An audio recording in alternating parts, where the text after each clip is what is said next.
Yuba-Sutter.LIVE's local government live streams are presented by Plumas Lake Self-Storage in Plumas Lake, where lifelong local residents are helping other residents keep things safe, providing indoor storage units, outdoor RV and vehicle parking, moving supplies, and Penske truck rentals. Details at plumaslakeselfstorage.com. In expenditures of roughly $1.5 million. This slide provides the three main reserve funds and where we are anticipating to be when we start the 26-27 fiscal year. This slide shows key discretionary revenue, including historical trends and projected amounts for 25-26. Overall, we are projecting only a very slight increase in discretionary revenue, totaling $40.7 million.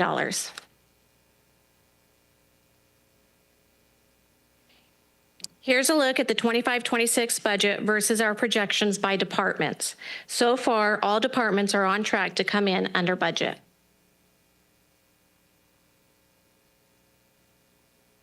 This shows spending by category. Salaries and benefits are our biggest cost, but because of vacancies across all departments, we're expecting a cost savings of approximately $1.3 million in salaries and benefits and $200,000 in materials, services, and supplies. Now I'm going to turn it over to Robert to go through our 26-27 budget outlook.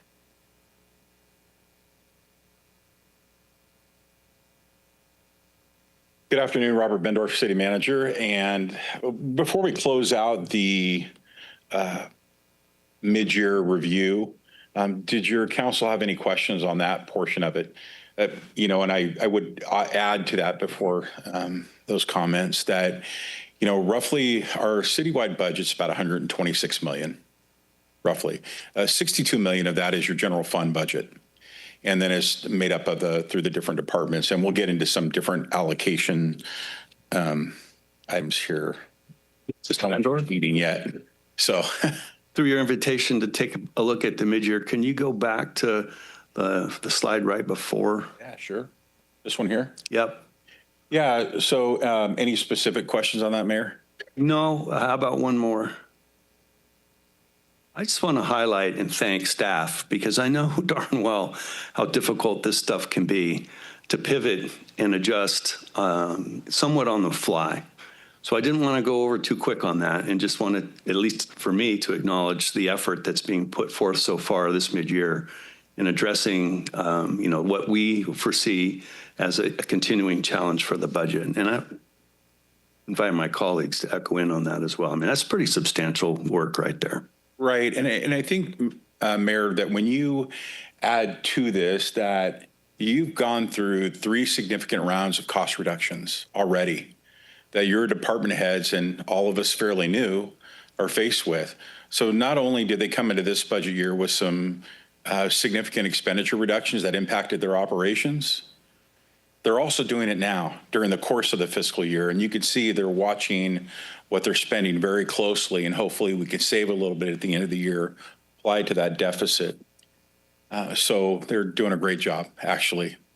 And I know some that might be out there going, well, you're just trimming up because you should have. I would say, no, this corresponds to some reductions as well, which I'm sure you're going to be highlighting here shortly. Correct. And so it's not just a matter of, boy, that was excess. This is taking a look at operations and continuing to hone them to the amount of money that's actually we have available to spend. So, again, back to the council if anyone else wants to comment.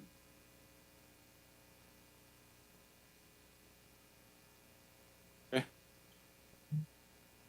All right. So if there's no other questions on mid-year, I guess for me, I just want to sum it up briefly by saying that I really want to thank Dion and all the department heads for submitting all the expenditures and revenue projections, et cetera.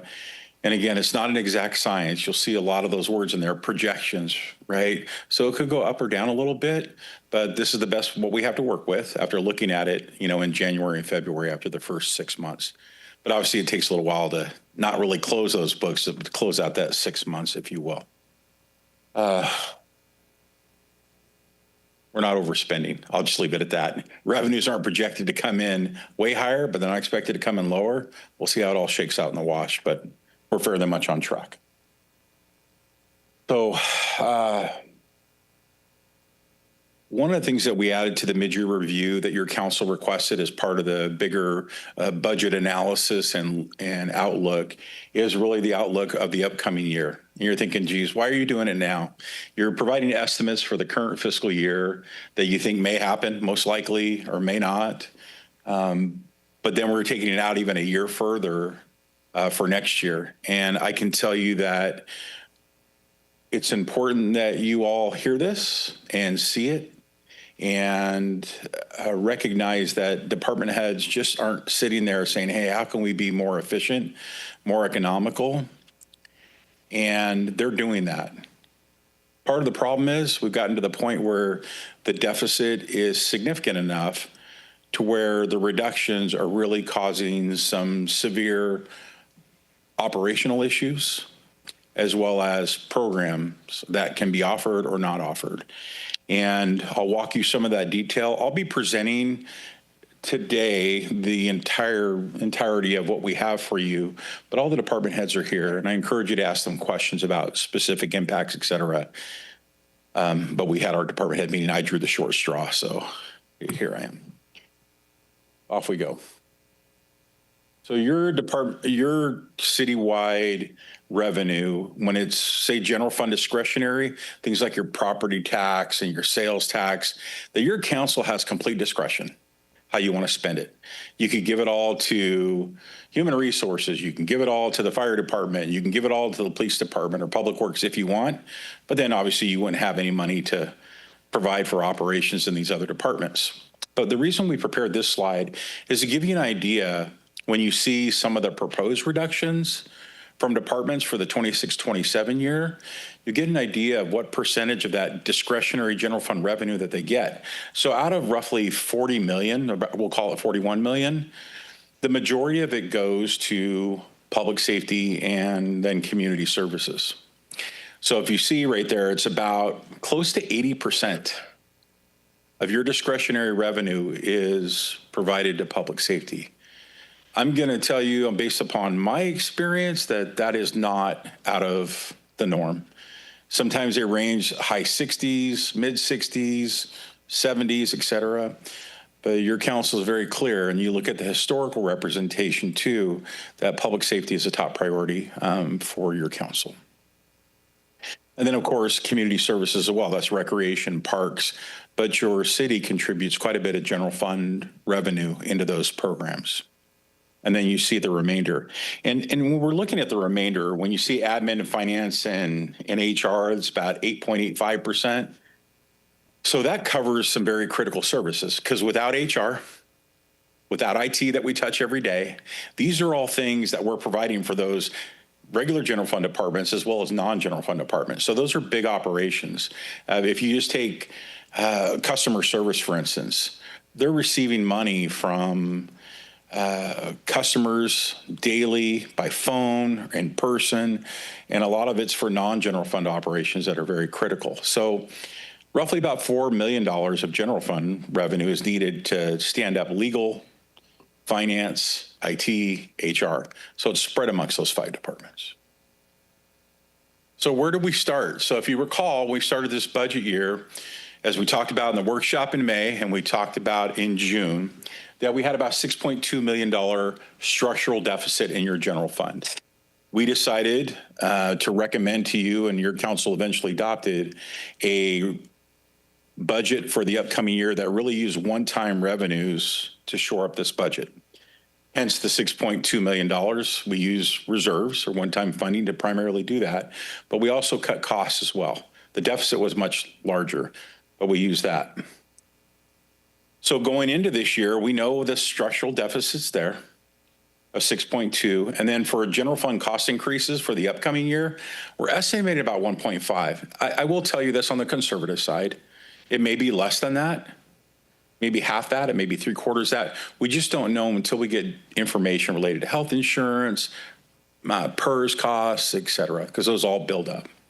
And then the cost of goods, supplies, et cetera. So we're estimating about 7.7 million going into 26-27. How do we combat that? which is really the catalyst for why we started so early. And it's good exercise. Your departments are performing exceptionally well, coming up with good creative ideas. And you'll see some of those right now. So the recommendations that I am going to talk about that your departments provided, and again, it was all working together as one system. And they all shared ideas about how to control costs and make up some of that deficit. They did a really good job, again, by working together. What you're going to see in here is not a firm recommendation or final recommendation from us. We've got more months to go through, but I think this initially gets us a good chunk of the way there. And again, this is not a recommendation asking for approval. These are the preliminary results that your departments have come up with. Okay? And we'll be asking for some direction a little bit later. So, fire department. So their recommendation is to reduce their budget by about $504,000. And you can see the dollar amounts there. You can see freezing of positions, or unfunding them, if you will. Big difference between the two. You can freeze a position all day long, but if you still fund it in the budget, you're still taking away some of those precious resources. So they're unfunding these positions.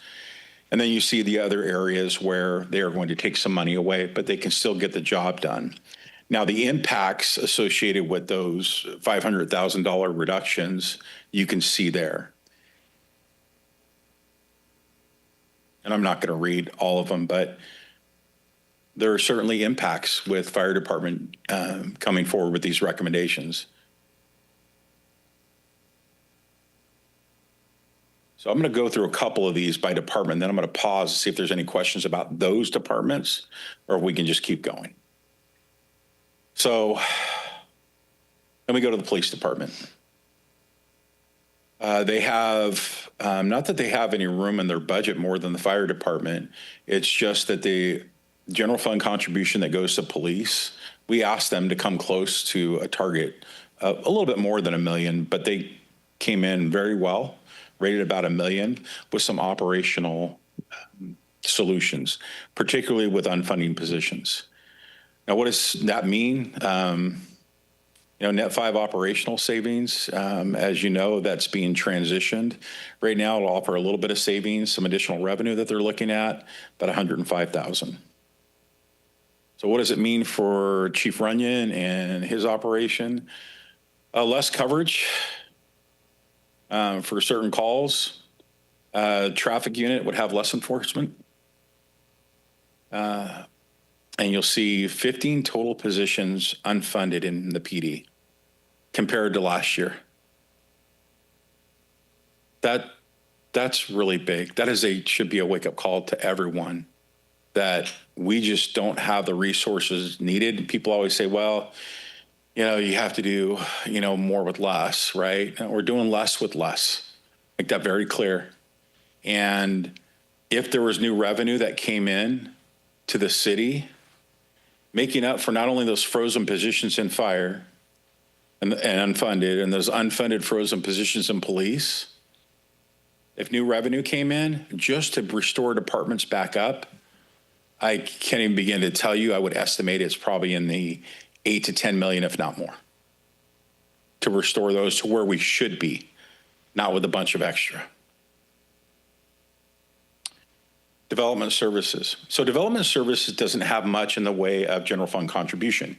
If you recall from the slide earlier, I think development services, the total is about, it's about 1% of the total general fund revenue. So they primarily operate off of fees, et cetera. But one of the things that they are recommending, as you see there, is a combination of some one-time funding. Since we just did the general plan, how long ago, Doug?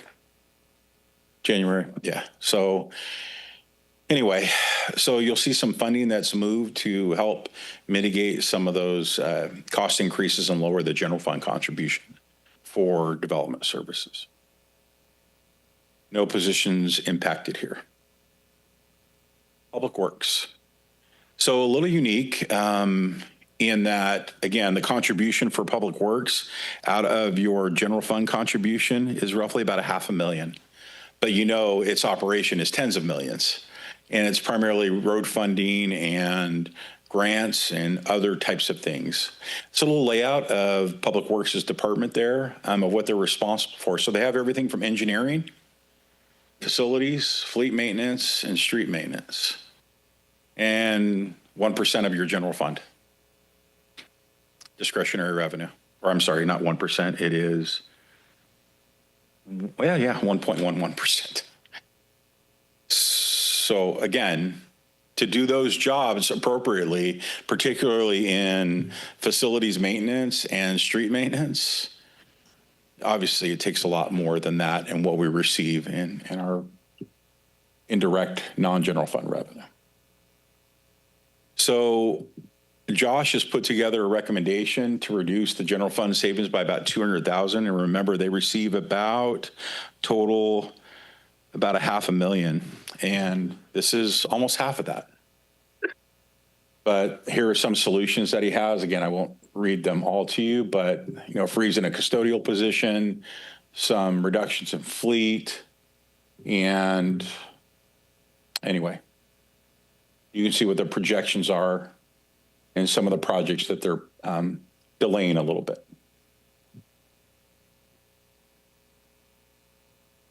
Okay. Admin, HR, finance. So operating as support departments, our funding scheme is a little bit unique. And you're all familiar with the cost allocation plan. It's what we charge non-general fund operations or even general fund operations, what we charge them, and then they reimburse those departments. So that makes up a lot of what their operational revenue is for or comes from. And then we've identified roughly about cost reductions in the area of about $100,000 that we think will work. But again, I just have to caveat some of this that your department, I'll take human resources, for instance. It's not a sufficient number of people in human resources to take care of our employees. Be very clear about that. You need more employees in human resources and probably more in other areas in your from risk to attorney services, et cetera.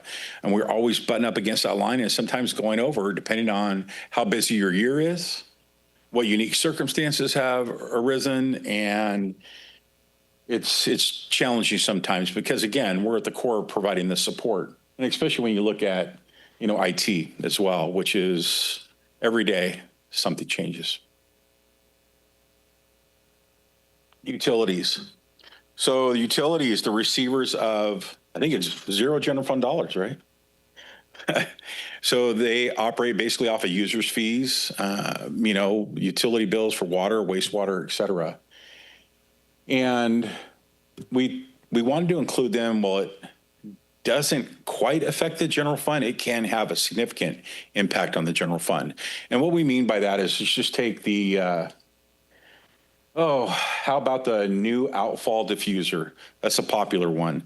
So years ago, that project, mandated by the state of California, it says we have to do it, it was estimated about $25 million.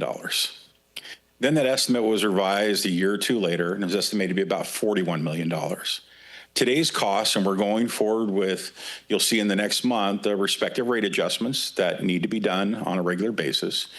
And that includes that $61 million project that's being mandated by the state of California. It's expensive. It's not cheap.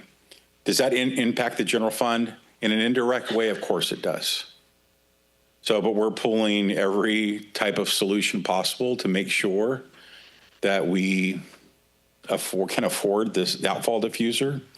And I'll tell you, Phil and the rest of the departments, but Phil is always willing to look at providing efficiencies, et cetera, by water and wastewater helping out other departments and using some of their resources maybe instead of contracting out for it. So we use that internally here and we get reimbursed for those costs.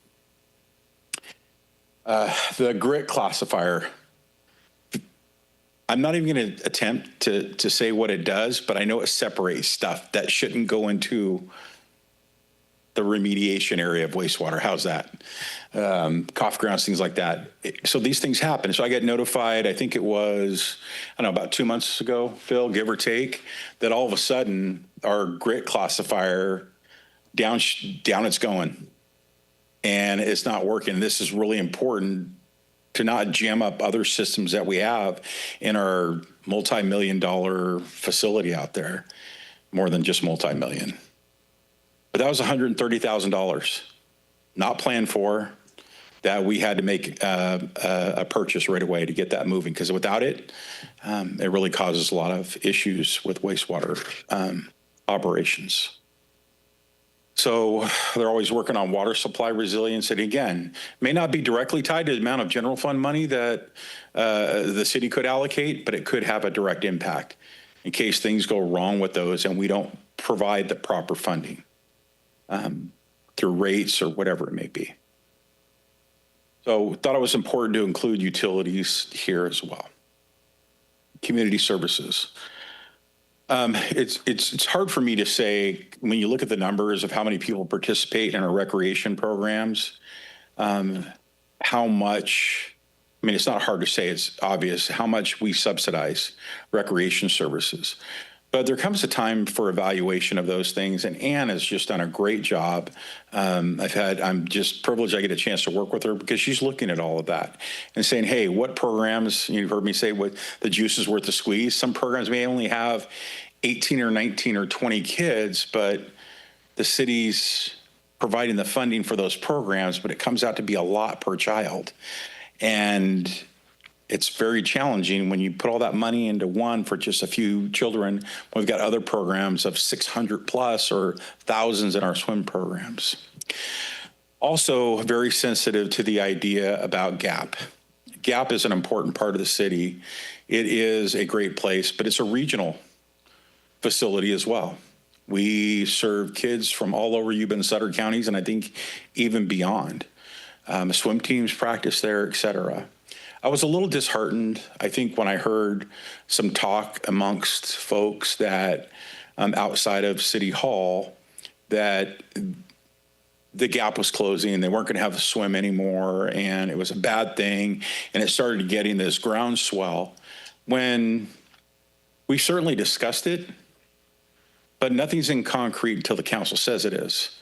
But we as staff have to look at all options, and that was one of dozens that we looked at. And what you'll see here in a minute is those programs that are recommended to be reduced or eliminated. And the reason why it's unique with community services is they have to start now, because they start taking signups here in another month or two, and those programs bleed over into the next fiscal year.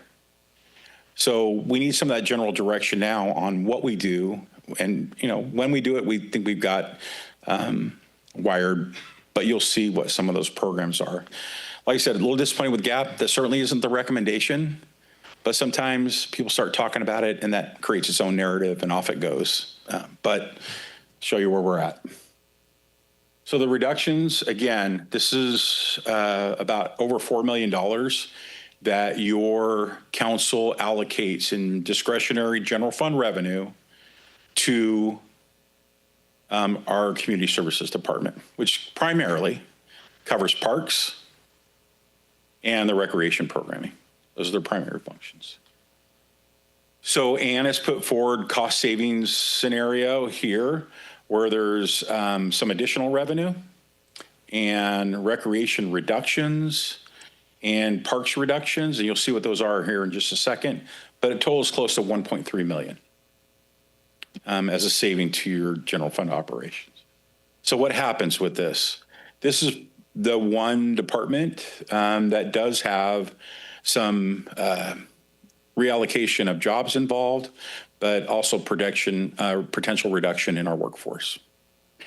So increasing program revenue. Fees, they do go up a little bit, I think, over the past years, but not enough to cover the costs. And listen, that's really a choice the council makes at the end of the day.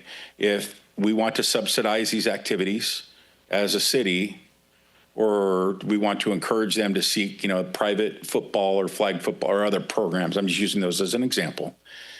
That's the decision you have to make. Either that or we have to raise our fees, because the price of providing these programs far exceeds what people are paying in fees.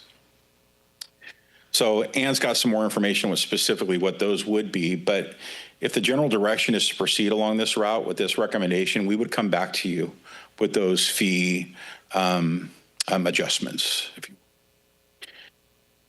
We could have a potential 25% increase at mid-year and a 75% increase in fees. Now, some of them, you have a lot of fees that are $8 or $15. And so when you have a 50% reduction, so they go up to 12. I mean, it's still money. But again, after a lot of detailed analysis, we feel comfortable with recommending this to you. And again, it's just a potential. The aquatic programs, those fees would increase in 25, 26. Again, we would come back to you fairly soon if this is the direction you want to go. We're looking at a potential $30,000 contribution for senior programming. And we've been working with another local agency that might be willing to provide that $30,000 that can help offset some of those costs associated with our senior programs, which is great. And we really appreciate their dialogue, open dialogue with us. So parks reductions, we made some line item adjustments there, but the park supervisor position remains frozen, and we're proposing for it to be unfunded. And then also 3 parks maintenance workers. And it's something that I'm very familiar with, I know Gina is, and departments, that we made a call to say, hey, considering where we're at with the budget, which you'll see a summary slide here in a minute, that there's a good chance those positions might not be there and recommended for the 26-27 fiscal year. So let's work on it now to look out for our employees, to see if there's other positions within the city that aren't reliant so much on the general fund. We found those positions in Public Works, and those 3 employees, have they transferred already? So they start next week. So we were able to place them in positions, and that's something we need to do fairly soon. So we made that move. We can always undo that if you're saying, hey, restore all the money to community services. And then recreation reductions, most likely it would impact 2 recreation supervisors and, of course, some services and supplies. Again, as far as the recreation reductions go and the allocation of positions from parks, because those employees are already moving over, that's for a budget decision later on down the line. The recreation supervisors will remain employed, up until that time where fiscal year budget is determined for 26-27. But we felt it was important to communicate these recommendations to you now.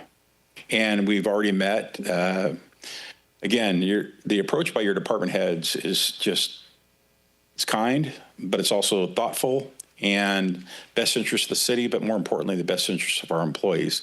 And Ann and Gina have met with those recreation supervisors. Not easy to do, but we had the discussion, so they're aware. We're not saying it's a definite, but it could be. So what's going away, what's sticking around? So as you can see here, one of the most popular attended camps, I believe summer camp, has about 670 children, give or take. And we are still going to be offering that summer camp. I have to tell you, it's a lot of work. And Ann's just going to have to shift some things, what she was saying to me, and she thinks she can get it covered. I'm amazed that she can do that because it's a lot of work, especially for 670 kids that go through that summer camp. And there's a lot of coordination with the schools and sites and meals, et cetera. So hats off to Ann for making that one work. It's a very popular program. Winter camp, sparsely attended. Offering it in 25-26, but not offering in 26-27. Not that well attended, and neither is spring camp. I think between the two, maybe we have between the 2 camps, roughly 35 or 40 students. So if I get something wrong, just throw something at me. Okay, all right. So Parents' Night Out, again, sparsely attended. And it's the same with these other programs. Now, some of them are pretty popular, but they're also private offerings that I'm sure you see on social media or in the newspaper. There's a new football league starting, and there's T-ball offered in other locations. And so how do we best serve in our most popular programs? And so I'm going to scroll all the way down, and you look at GAP, and we're proposing to keep it open. for the upcoming year. And by looking at some of these other programs that aren't well attended. And I think with GAP, and correct me if I'm wrong, the number of people that come through GAP either pay fees or they're part of a team or whatever, I think that number is close to 31,000 visits. 31,000. It's a lot. So again, does the program pay for itself? Not really. Considering the upkeep of the pool, chemicals, the debt service that we have to pay of nearly $500,000 a year. So it's a lot, but we're keeping that going. The Twilight Swim, again, not that associated with GAP, but it's not that well attended. So we're trying to do our best to make sure that we keep some programs that are for our residents and others that are well attended. And even though some of these here are somewhat well attended, we feel that there's enough offerings in Yuba and Sutter, and especially Sutter County, that their kids can take advantage of those. So that gives you a brief summary of the programs that will be not offered according to this recommendation in 26-27. So the impacts, I mean, we're going to have impacts to our parks. We're losing 3 parks workers, and all of our folks are just so amazing. I've come across them, I'm sure all of you have had in our parks. They'll go that extra mile and make sure it looks nice and clean and do what they can, but we can only afford so much. So there's going to be a reduction in the general maintenance. The weekend coverage, the reserves may be impacted a little bit, or reservations may be impacted a little bit. And then you have some recreation programs that obviously are going to be impacted, and staff morale. I mean, it's kind of hard when they're running so fast in order to make things work for all of them. It can be challenging for all of those folks in recreation. So where did we land? That's all your departments. So department reductions to date, and again, we have about a $7.7 million projected for the 26-27 year. These reductions represent about 3.36 of that, and potential general fund revenue increases that we're estimating. When we get time for 26-27, or as we get closer, we think we still have about a $2.6 million gap that we have to fill. But not to worry. I mean, always worry, especially if I'm delivering the message. So not to worry, though. We've got time, and that's why we started this early. We're going to look for other cost savings. We have to look at our end-of-year fund balance to see if we can reduce that. Maybe there's some revenues that increase higher. But either way, as it stands now, we're not looking at an increased deficit of more than that $6.2 million structural deficit right now without any further adjustments. And just what we're talking about here, we're not formally recommending these.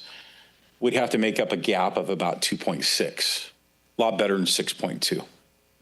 So we'll be able to keep our one-time monies for those emergencies, of which we need to build up more. There's not enough there. So next steps, we see some direction from you all as appropriate, and really the direction for us is, hey, you're heading down the right avenue, and with community services, we need to start taking some action. If this is a general direction with community services that you would like us to head, we need to start sending out notifications for people, because signups are going to start soon for a lot of those. So that's the direction we're looking for. Then we'll report back at the budget workshop or in May, or even sooner, depending on how things roll, but most likely May. And then final budget will come in June. So having said that, I'm going to go back to a slide or two. Sorry. Close your eyes. There we go. Going back to reserves, again, if you were to take another 7.7 or take 7.7 million and just balance the budget with one time, you're going to be down to a measly $5 million, roughly, or actually less than that almost, for your reserves. That's not healthy at all. So we're coming forward to you probably within the next few months with new budget policies related to general fund reserves as well as contingencies. And our goal is to start building that back up. Because if something were to happen catastrophic in the city, you would have no way to pay for it. And that's not responsible fiscal management, which I know is one of your council's priorities. So we want to use as less as possible here, hopefully use none of it, and at least have those reserves. You see vehicle replacement fund in there. I think, oh, geez, really a reserve? Well, there's funding in there that belongs to the general fund, but we keep it in there for reserves in case something goes wrong with one of our bigger vehicles. But it is discretionary, so you can pull from that. It's just in a different pot, that's all. But it's the smart thing to do by having that.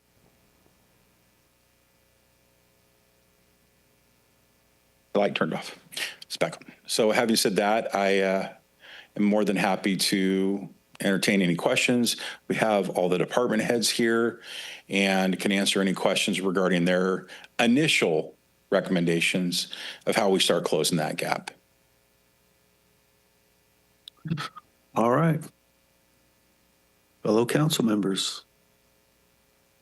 Through the mayor. There was concern with certifying the facility, the pool, the gap, getting that. What direction have we taken?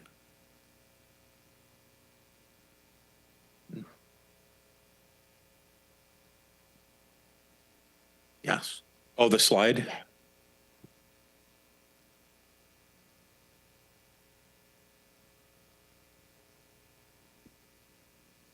Yeah, maybe I can bring some clarity. I mean, I'm just going to be open. I mean, So one of the repairs that we have at the gap is the slide. It's used, but not that much, but it has fallen into a state it needs some repair. And the repair estimates are close to $100,000 for the slide. So we're making a recommendation that we just close that off and begin dismantling that slide. And I think it's the, what do you call it, the small pool? A catch pool. So that will still be there for people's use, et cetera. But the slide, maintenance-wise, and 6 figures to support it, probably not recommending that we go forward with that. Okay. So where was I going to go with this? So we'll be all right with opening the pool with the direction if we decommission that slide. Okay.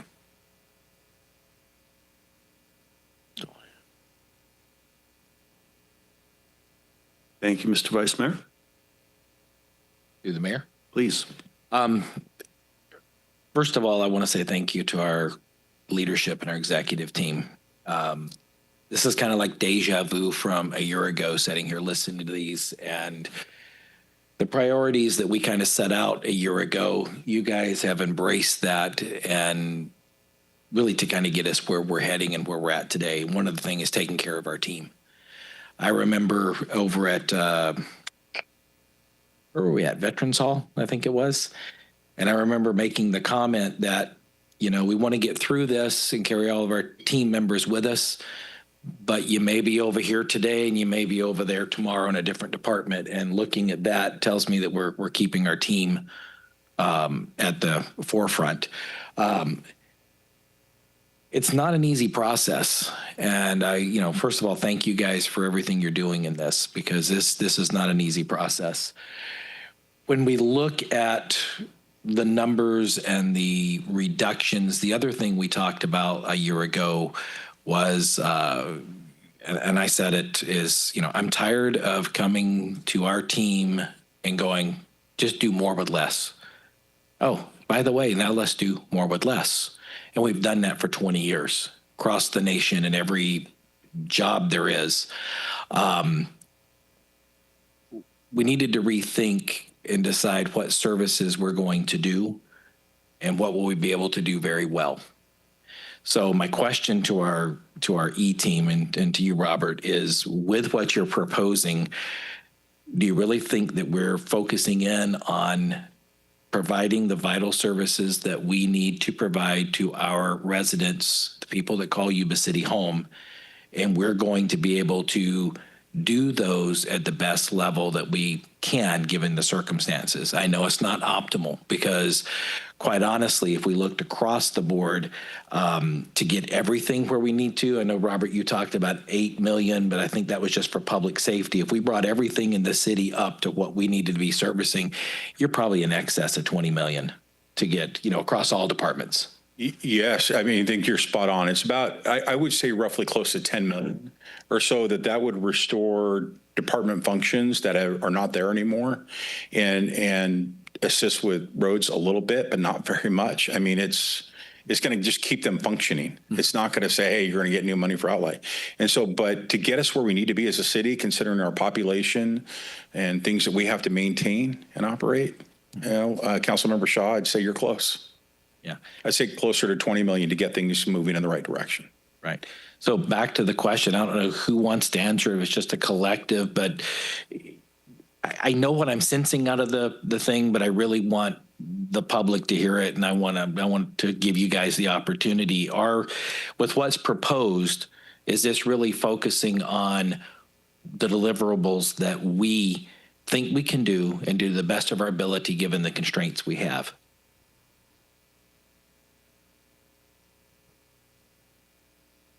Chief, looking dead at me. Why not? We'll start with the chief. That chief.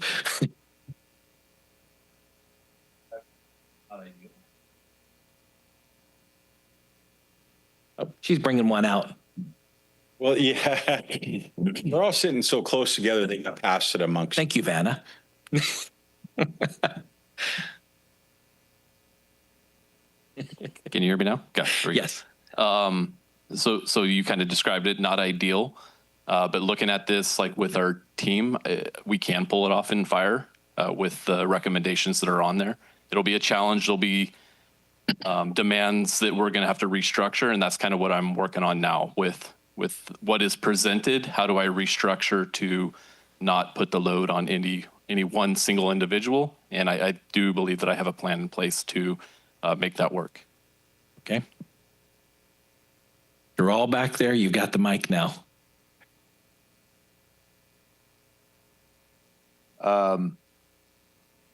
Yeah, I mean, the recommendation that, that I specifically worked on was, in my opinion, well thought out in the sense that we can continue to provide pretty much what we are consistently right now. But it is, I don't know how to describe it, maybe razor thin line of, you keep losing positions, or unfunding them, I should say. 15 positions in 1 year is 15% of my staff.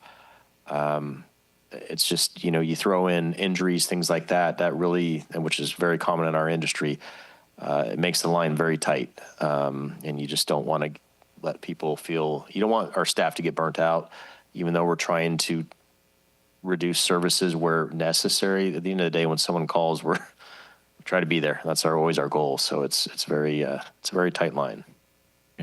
Before the next person, you led right into another question I was going to ask here shortly, but we brought in that team because we talk about, especially in public safety, you have, and it was, I believe, Chief, it was on your slide, you talked about a reduced number of positions because people that were out on administrative leave because of injury. Is that program we brought in helping get people back into, if you want to call it, into service, quicker, to where we're not, you may be funded for 65, but you've only got 40 because we got people that are injured. Is it helping? Yeah, I mean, I do think, we only have less than a year's worth of data there, I believe. And they have a dashboard that we can kind of see the progress of things. So, and the employees are definitely happy with the program. But getting back to service is a priority, but sometimes the injuries, they're long-term ones, and that's just reality. Maybe we can shorten that up a little bit, and that's great. But at any given time, we're always having 2 or 3 people out on injuries, and that's since I've been there. Mm-hmm.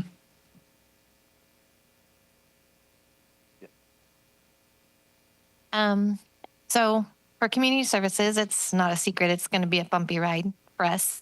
It's going to be a hard year, but with what's up there, we might not be able to offer all the programs, and so we won't have the quantity of programs that we had, but I do feel that we can offer a good quality of the programs that we are offering, because we do, as a team, we are very passionate about what we do and do want to have good things for the community. So it's going to be rough, but I mean, we'll make it work. So for development services, we're one of the few departments that has the ability to increase our revenue through fees. So without a doubt, we're looking through our operations to find out, what services have we been offering maybe for free that other jurisdictions have been charging fees for. So we're going through that work. For us, we've started to recoup costs for the code enforcement program. We're building on that now year after year. We don't see that stopping. We think code enforcement is one of the areas where our department can make the most meaningful impact on our community. And we see that continuing. Some of the challenges we have is we have a building official who's nearing retirement. And he does not only building official position work, but also he does all the plan checks. And so one of the things for revenue enhancement, our goal would be to be able to fund the plans examiner position. I think it's in the city's best interest, because if we end up, if Mike retires at some point in the near future, we're going to end up getting consultants, which they can do the work. But we're going to be sending a lot of revenue out the door to other firms to accomplish that. So, that's one way we want to build the bench in the future. So. Okay.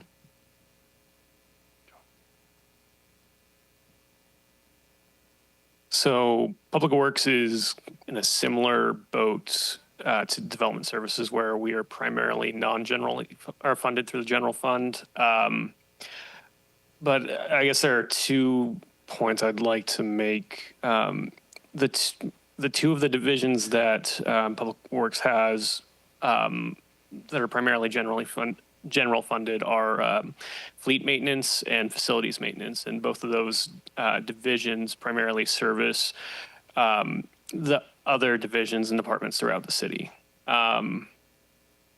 One thing I would like to point out is, in general, from what I've seen, the quantity of full-time employees has decreased over time, while the population has gone from about 20,000 to 70,000. The employees we've been able to make reductions to keep things going, and I think we can keep things at the same level, but I do appreciate staff and the council's direction to do less with less, as to not burn out our employees. For example, we're looking at cutting a custodial position and doing less services internally. I'd say staff throughout the city has been understanding and willing to take on extra at their facilities to handle that. The other point I'd like to make is, being in this situation has caused us to think creatively, thinking completely outside the box, like Robert had said before, and we're looking into different options. We're looking really closely at our budgets to see where we can make reductions to general services, looking at annual contracts from year to year to see, is this vendor, do we want to just renew the vendor since we're allowed to do that through the contract, or do we want to put this back out to bid and see if we can get more services for less cost? Things like that, and looking at different revenue options that maybe we hadn't considered before. So thankful for the council allowing us to do less with less, as to keep our employees consistent and keep the level of service good. And that's all I have.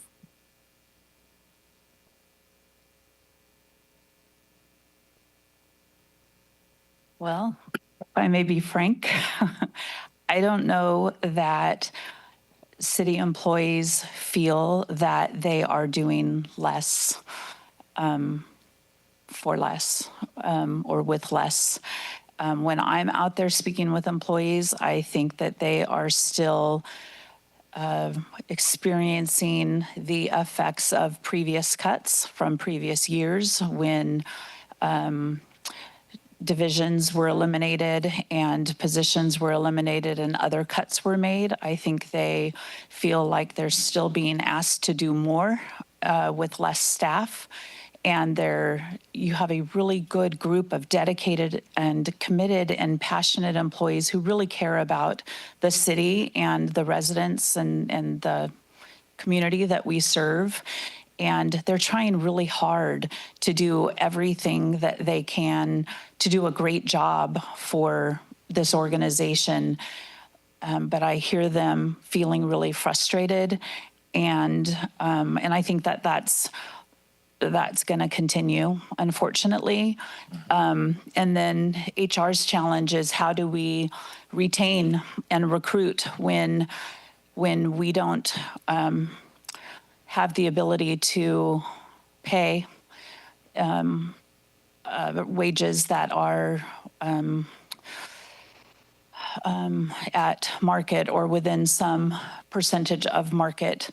And we don't know when we might be able to do that. And so it's challenging. So how do you support a workforce with those challenges is the struggle that I think we have in HR and that we think about right now.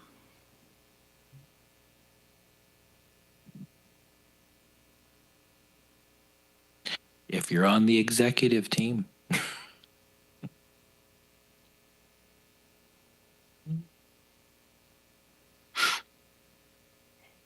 In the finance department, we are more of a support role to all these departments with AP, payroll, purchasing, just whatever we can do to support them. The most impact that we can have to the general fund, and we're really taking a strong look at it, are the internal service funds and the cost allocation plan. So we're trying to help them come up with strategies and budget savings and cost savings in those areas as well, and that's how we can support the team. Okay. One question, and I'm glad I did it this way because it's reminding me of all the different things I saw on the slides up here. But Robert, you mentioned out review, whichever the one of the two you want, your slide for admin, IT, and finance and such talked about cost savings with the asset allocation model. Won't those be null and void because if you save them in admin, you're going to pick them up somewhere else because it's the cost allocation. The cost is still the same, whether you get 10%, 20%. Is it really going to save us because it's going to eat at a different budget? So that line, I think, might be misstated, or am I misunderstanding it? Can you explain that to me? And then Deanna can add to that. So I don't think that we're saving anything with the cost allocation. We just have to be careful because if we cut services that are even partially, like say there's for one of our customer service reps, I believe, primarily an 85%, 15% split, if I'm not mistaken, between the non-general fund costs being the 85, 15 general fund costs. So you think, why is that an issue? Well, if we get rid of the position or we get rid of the general fund portion, we're going to need part-time employees in there. You're going to have an employee that's there all the time that legally we can't justify the costs, right? So that's some of the issue that or some of the challenges that we face through the cost plan and those revenues that come forward. So I don't know if that helps, but Deanna, maybe you can offer a little bit more. No, I agree. But just to add, as we've been reviewing the cost allocation plan, we're finding areas that maybe there's other color of funding that we could be, instead of using the general fund, that maybe we could be allocating some of these costs to. And that includes the internal service fund, which is also ran through the cost allocation plan, but we're not charging always to the internal service funds. So we're just looking at the methodology of those two to see if there's ways that we can maybe change the color of money. Okay, that clarified what I was trying to understand there. I'll wrap mine up at this and hand it back over to the mayor. First of all, I applaud you all for looking at this. And again, we will get through this together and you're looking after our team. I will tell you, I am concerned about the morale, the burnout, everything of our team members. And that's where I know that, Gina, as you said, going back all those years, they remember this happened in the early 2000s. It happened in 2015. It happened in 2009 or 8. This time, hopefully, it's different because the focus is different. All of those had one thing in common, and that was do more with less. That's just the way life is going to be.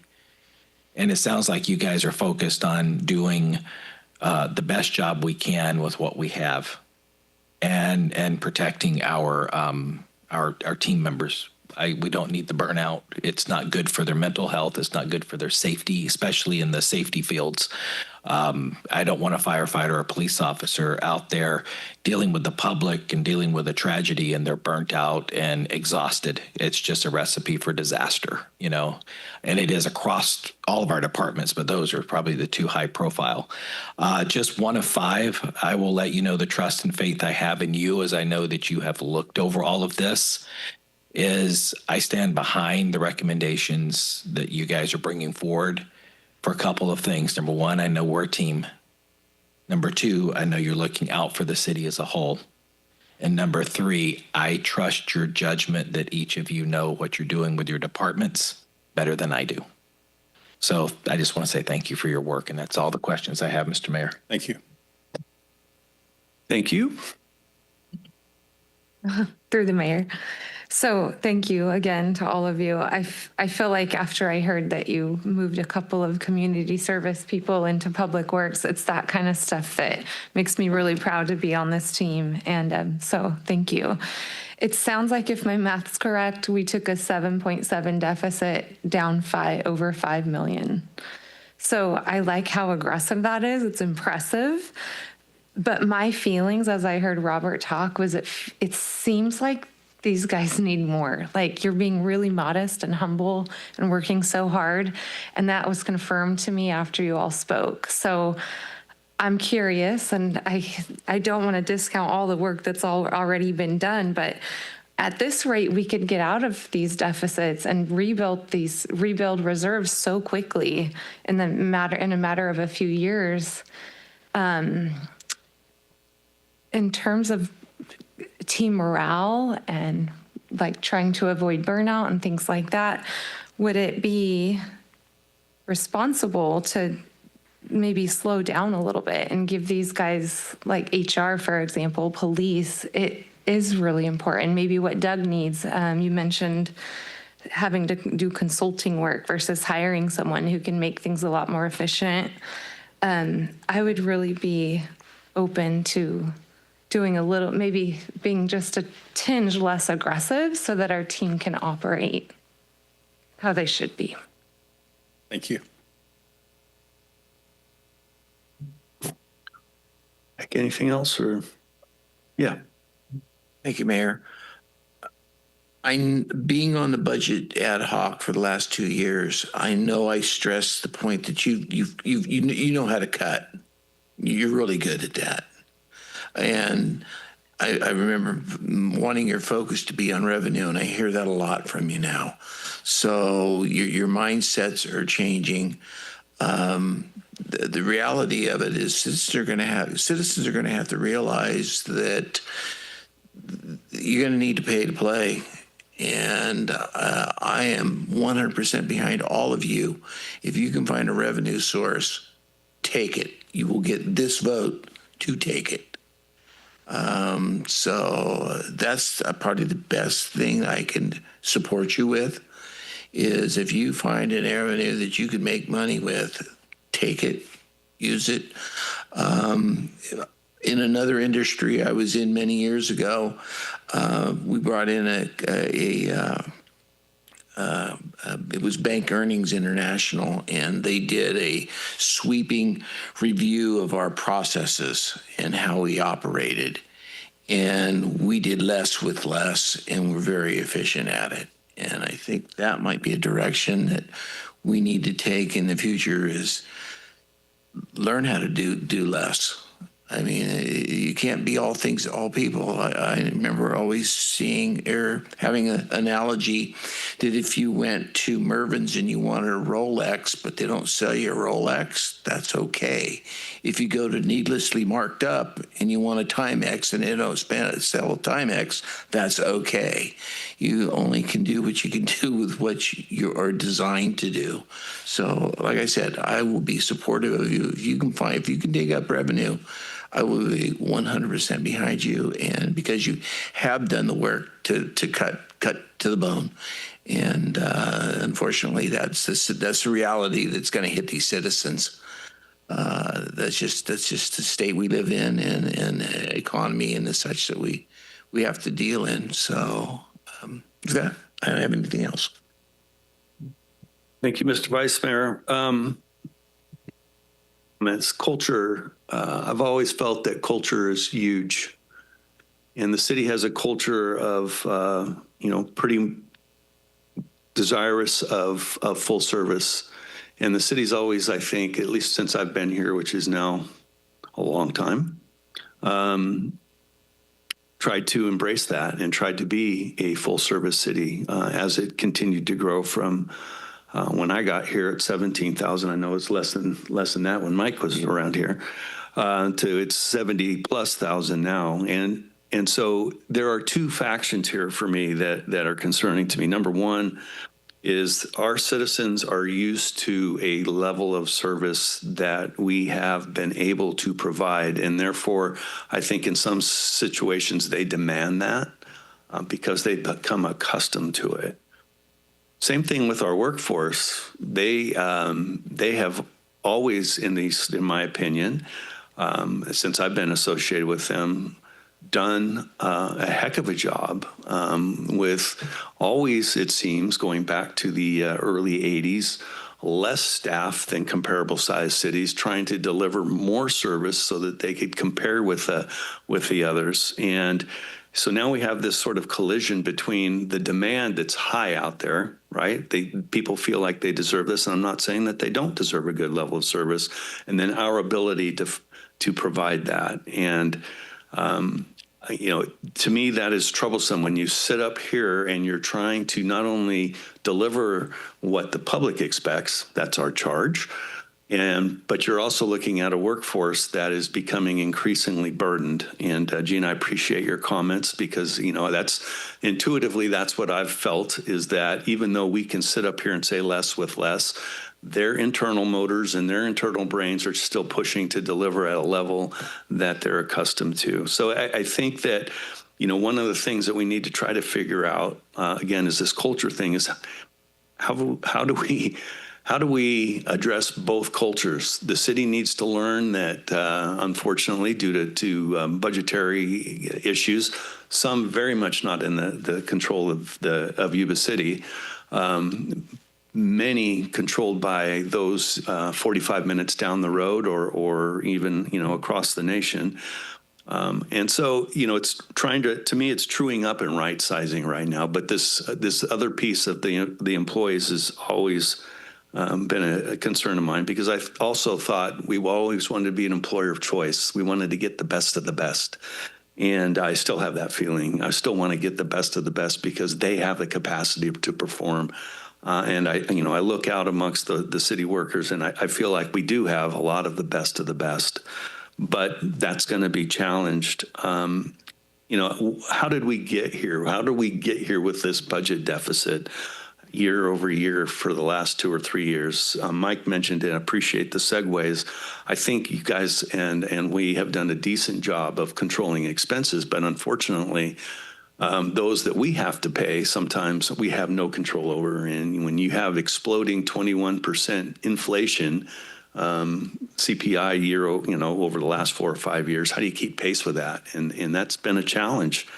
We cut, but we don't necessarily get the commensurate revenue. So one of the things I think that we as a council need to prioritize going forward is really this revenue piece. And that's going to come into conflict with folks out there that already feel burdened. And I get that. I understand they feel like they're already burdened.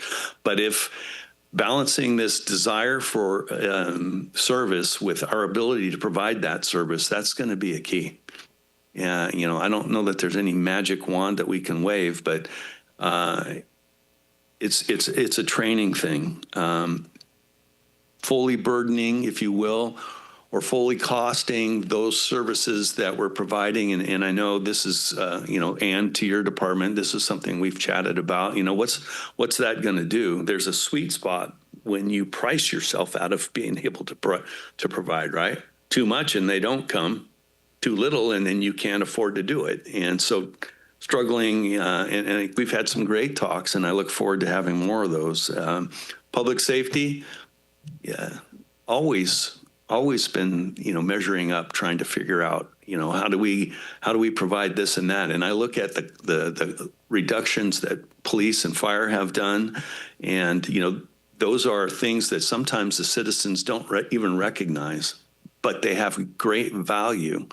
How do you, you know, you can't quantify fire prevention. You can't quantify some of the stuff that the PD does that prevents crime, but it's valuable. And when you lose those, yeah, I guess at some point you can sort of correlate what's going to happen there. But I think that we have an obligation to continue to balance our expenses with revenues, but we have an equal obligation to try to figure out how to increase revenue. And even though we may run into a lot of resistance there, we have to do the education effort. We have to go out and we have to explain hopefully without pain of non-provision of those services to the people is that, look, if you want this, then you're going to have to walk with us on here and help us. And you know, I'm never a tax person, but darn, you know, I think that's part of the equation looking forward is putting something out there and seeing again if the public will support it. And, you know, we were only a few percentages behind last time. So what's it going to take? But, you know, I'm all along containing expenses, but I also think that given what's happening, there's also got to be dialogue about revenue. Forecasting. I think it's going to be imperative to keep the forecasting. And I know you guys are taking that top of mind too, but it's one thing to say, hey, look, this is where we're going to be. But boy, you know, and I have a lot of confidence that the forecasting will come through. But, you know, we're operating in a moving target environment. And I think that one is something that if the best we can do, and I know you're in touch with a lot of folks and you have your own professional stuff, but I just hope we can continue to forecast well. I think one of the things I'm concerned about is the reserve. Reserve has a lot of implications in regards to, you know, our ability to deal with something that could happen catastrophically, heaven forbid, but it also has a lot to do with our ability to, you know, leverage money as well. And I applaud the effort to, you know, formally identify reserve funds instead of doing some of the other things that we've done. Those monies are there, but they're just in different spots. I will always be concerned about the vehicle replacement program. And I know you guys are working on that one as well, is trying to make that thing make more sense than it makes today. But there's a lot of money sitting there. And I know that there needs to be some money in there, but at the same time, and I know we haven't funded vehicle replacement in the past year or so, maybe more.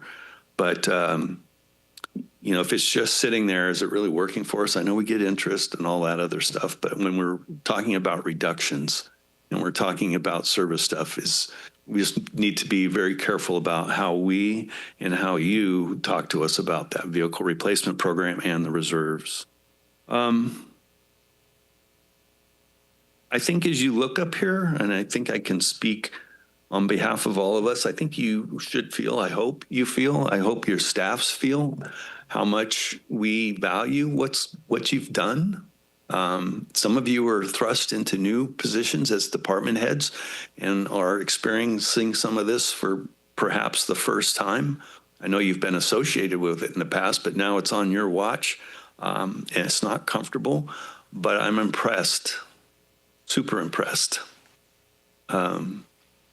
with how you've gone about doing what you've done.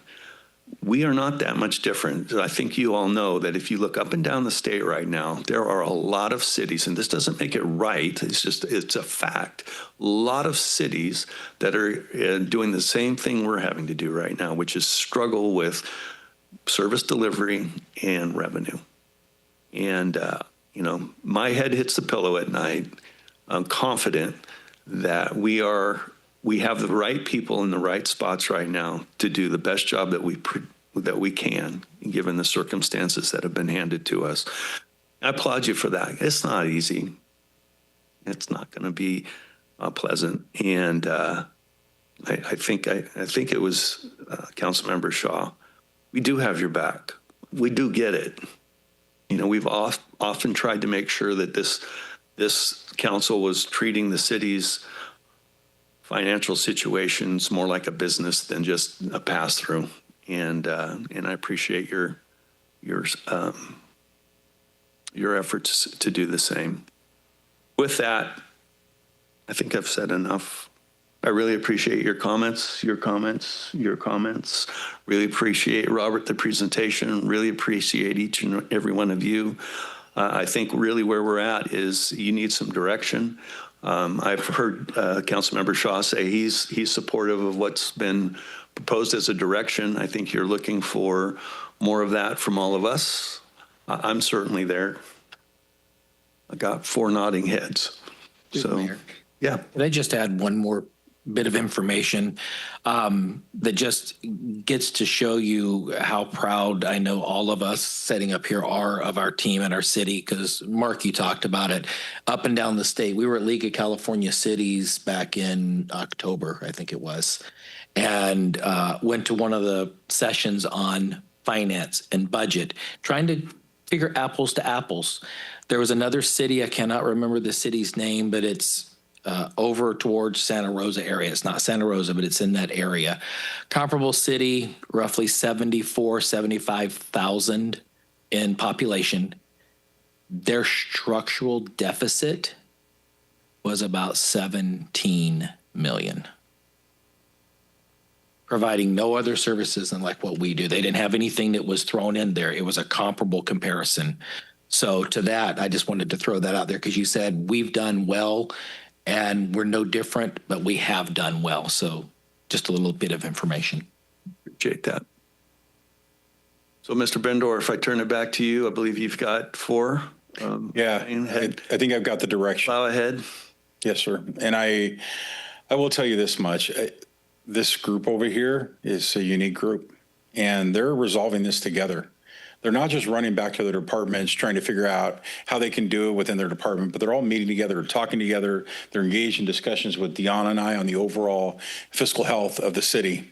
And so that's one unique thing that this team brings, and they'll keep bringing that to you. They're focused on working together and treating this like a system, because we know that if one department, you poke on one side of the balloon, it's going to pop out the other side. And so we're all impacted directly or indirectly. I will tell you this. I appreciate your comments so much about, what's happening up and down the state. And one thing that, I've been doing this a really long time, probably a lot longer than I want to admit. And when I read some of these articles and I read about the solutions that some of these cities or the state of California are putting into place, well, we're just not going to spend $10 million on this big project this year. We're going to do that. We're going to move money to make a one-time payment into 5 payments over 10 years. And all of these concoctions of really not that transparent approaches to resolving a deficit, and it's just moving the shells around. And that's not happening here. And if you recall, when we started down this venture, a budget cycle and a half ago, you didn't get here overnight, we said, so you're not going to resolve it overnight.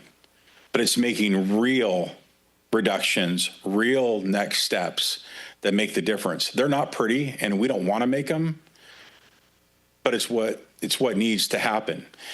And I will tell you, we're just not sitting around, and I think all of you know this, but I think I need to get it off my chest, is that these departments just aren't sitting here sharpening their pencils on how to reduce costs. They're looking at bigger things. We all are. as saying, hey, our economic development efforts, which will be, some of them will be showcased with you in the next 2 to 3 weeks, big picture economic development approaches that when you talk about revenue, if we don't commit now, even though it's probably a long-term type thing, then you know what, we'll never get the momentum and that buzz going. So we're doing that. We're looking at innovative programs related to our roads coming to a theater near you in 3 or 4 weeks as well. And so you'll start to see some of that stuff. So in concert with this unfortunate planning that we have to do, we're also not resting our laurels on we're just going to cut our way out of this. We have to make sure the city's vibrant and that opportunity is there for all of our residents. And that's what we're hoping to do. So we're not just sitting idly by and saying, woe is us. Not happening here in Yuba City anyway. And I will tell you, last thing is, you know, I look at, this is a slide that means a lot to me, because if you were to take, you know, let's just take a gallon of milk. You know, 25 years ago, it cost about $2.78 on average for a gallon of milk. You try and walk in a store today, you're probably going to pay about $4.10, $4.30 for a gallon of milk. So you're not going to get the same as you did 25 years ago. That's about a 45% cost increase, right? You take 45% away and the revenue hasn't really been there. The costs have increased, but we don't have the revenue. You have to adjust your budget to get there in order to pay for that gallon of milk, if you will. Everybody goes through it with household budgets, local budgets, and it's no different. We're cutting, we're looking at ways to increase revenue, but take a 45% cut out of your police department budget right now. What you contribute in the general fund, that's close to $10 million. And as Jim's probably standing there going, yeah, you cut $10 million out of my budget, it game's off, where we can't do anything that we need to do. So again, you're right, and it resonates with me so much that we cannot continue to cut our way out of this. We have to look at other avenues, whatever they may be. It's imperative that we do that. And at the same time, we highlight all the great people working for Yuba City that are really just putting the best foot forward. You're lucky.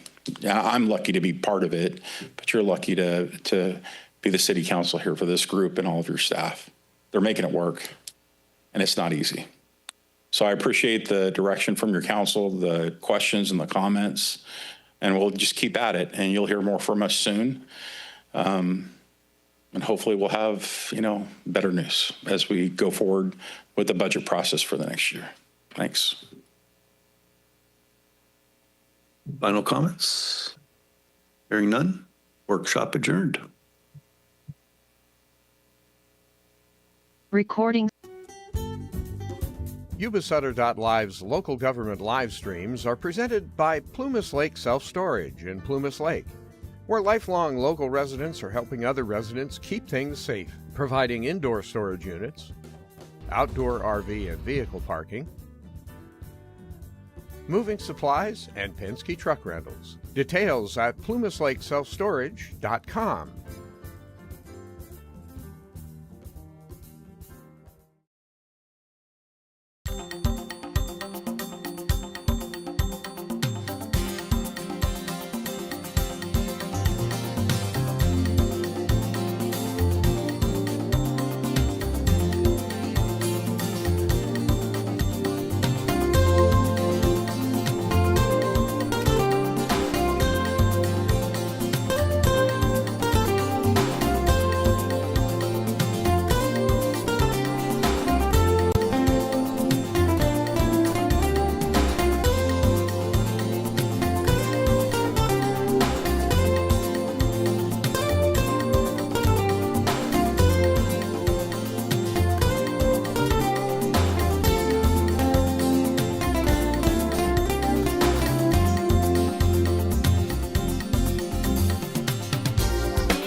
Wednesday, local government meetings made shorter. For your information, we pull out informative sections and present them individually. For your information, posting Wednesdays here on Yuba-Sutter.LIVE. Yuba-Sutter.LIVE. It's the truth that comes through.